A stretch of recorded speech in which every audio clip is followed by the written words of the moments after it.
Now to an historic battle at the Supreme Court tonight. The justices hearing arguments over President Trump's executive order that would end birthright citizenship, and the lower court judges who have so far blocked the order. Here's Rachel Scott. Birthright.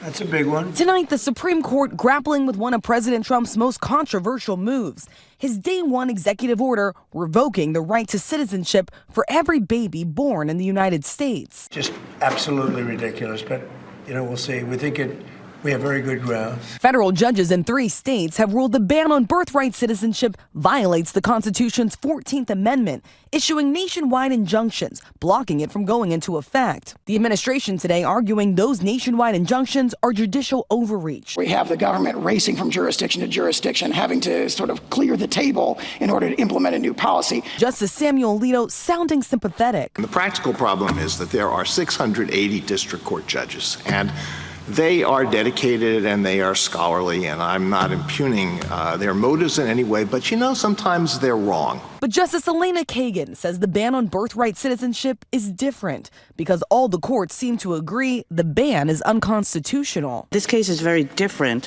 from a lot of our nationwide injunction cases in which many of us have expressed frustration at the way district courts are doing their business. Under questioning from Justice Brett Kavanaugh, the lawyer for the Justice Department conceding the administration has not fully determined how the ban would work. On the day after it goes into effect, this is just a very practical question how this is going to work.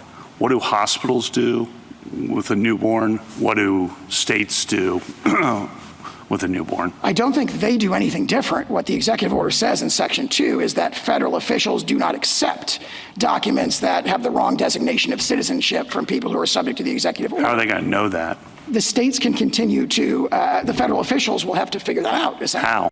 And Justice Sonia Sotomayor noting the High Court has repeatedly reaffirmed the right to citizenship for every child born in this country. So as far as I see it, this order violates 4 Supreme Court precedents.